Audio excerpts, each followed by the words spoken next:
What's up, Giants fans, Hub watchers, YouTube subscribers, Twitter and Instagram followers?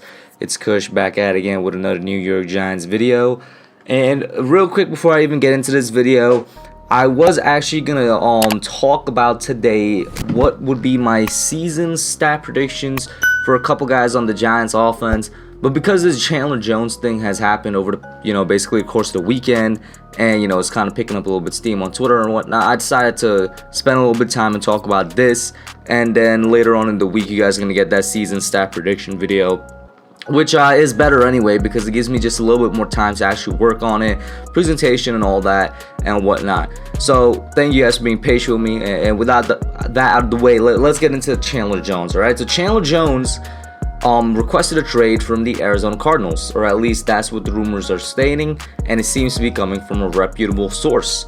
Now, we all know who Chandler Jones is. He's one of the best pass rushing guys in the NFL. He's one of the best edge rushers in the NFL, especially for, over the course of the past decade. Of course, he was first with the New England Patriots from 2012 to 2015, then went over to Arizona from 2016 to essentially now. He never really seemed to be unhappy in Arizona. In fact, Chandler Jones is one of the more quiet guys in the NFL, which is why not a lot of people know about him or have heard of him, despite him being statistically and, even just non-statistically. Like, of course, you see his production when you go to the box score and whatnot, but also when you just look at him on the field, one of the best players out there in the NFL. I'm talking about, like, this guy has consistently had double-digit sacks, essentially, since, since 2014, 2015 or something like that. Pulling up the stats real quick, it has been since 2015, 5 straight double-digit sack seasons, and since 2013, 6 out of his 7 seasons have been double-digit sacks. I mean, even in his rookie year, the guy was still putting in work. And, I'll just read it out to you. From 2012 to 2019, because he was injured in 2020 with a torn bicep, this is what his sack numbers were in order. 6, then 11.5, then 6, and then this is when the streak began, 12.5 in New England. He was sent to Arizona, 11 there, 17 sacks in 2017, 13 in 2018, a whopping 19 in 2019, and of course, the torn bicep, he was out. He only had like 1 single sack in 2020, but the guy's an absolute monster. He's without a doubt one of the best edge rushers in the NFL, top 5, not even debatable. But once again, like I said, he's kind of a quiet dude. You wouldn't really know, much about him or how he feels about his situation unless something like this happens, which is Jeremy Fowler reporting he's been unhappy with his contract and his future with the team, and the Cardinals don't want to trade him though. So it is going to be a tricky situation to see how this plays out. Either way, the Giants find themselves, involved in this situation one way or another. I think a good amount of it has to do with Logan Ryan, and I love Logan Ryan. Even when I saw him comment this picture underneath the Chandler Jones tweet, I even retweeted Logan Ryan by calling him a GOAT because he's always out there recruiting players from us and putting in work. I mean, that's why I liked him. I didn't necessarily agree with him recruiting Chandler Jones or agree with him sort of telling the Giants to go and make a trade for Chandler Jones. I just like the fact that Logan is out here trying to get as many good players for the Giants as possible. But why are we even involved, forget Logan Ryan and whatnot? It's because one of our major needs this offseason has been pass rush. Now, I personally think we addressed it pretty nicely, and I would like to see how it plays out with our current players. I mean, if I were to list out all of the outside linebacker depth we have, it's absolutely incredible.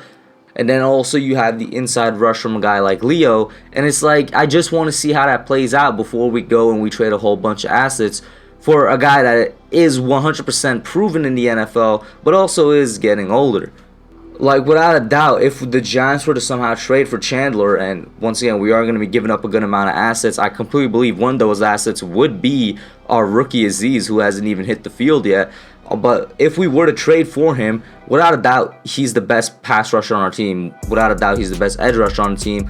Without a doubt, I do think should he return healthy, he's going to have anywhere from like 10 to 15 sacks in a season, which is incredible. We haven't had that in a long time, from an edge rusher position. Of course, we had Leo last year with 11.5, and a combination of Chandler and Leo, at least for 1 year, is going to be something really good to see on the field. But pass rush isn't our only need. I mean, I feel like we still have a great need at the offensive line position. And if we're going to be giving up assets for anybody, I would prefer to be giving up assets for a more proven offensive lineman than for a proven edge rusher, because once again, I do think we addressed the edge really well this offseason, and I think we should take a look at how that performs first before we go into it. And I guess my whole thing is, I don't really want to trade for Chandler Jones. Like I've said, I've seen some Giants fans on Twitter and other social media, they do want to try and make a move for him. I don't. I view it a lot just like, for example, the Aaron Rodgers thing, where it's like, I don't see us as needing either of those players. Those two moves would be something the Giants would do if we were in a very much win now mode. We are currently playoff contenders, in my opinion, and if we were to make those two moves, it would mean like we become Super Bowl contenders, which of course is what we want. But we can become Super Bowl contenders for how long? You know what I mean? And does it actually work out? Do we actually get to the Super Bowl? Do we trade for Chandler Jones? Do we become Super Bowl contenders? And do we still get bounced in the first round or something like that? And then we got to give up a lot of money to him. We got to shovel up a lot of money to him. And the Giants are already going to be in a cap situation with them having to pay Daniel Jones, potentially pay Saquon Barkley. And then other players on this defense like Dexter Lawrence, whose contract is going to be coming up as well. Jabril Peppers. Like this is a young team, right? We already have to figure out how we're going to pay these players to keep them playing together.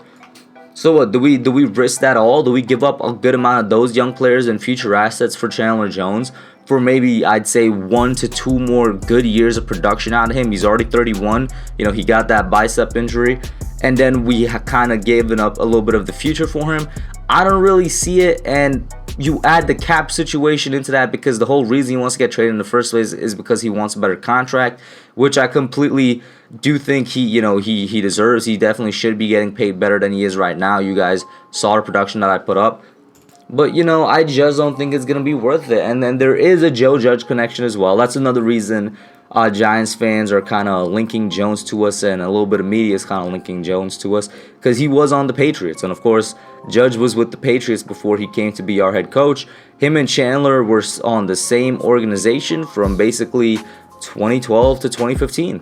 I'm not sure how much Joe Judge might have interacted with him. It could literally be anywhere from not at all to maybe like a good amount.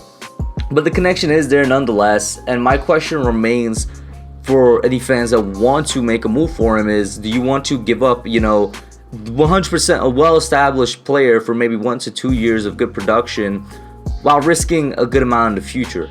Because as much as I like Azeez Ojulari, and I do love Azeez Ojulari, it is still, as of right now, all potential with him, The season hasn't started yet. We haven't seen what he's actually going to look like on the NFL level. I have faith that he's going to look good, but for him to actually execute that remains to be seen.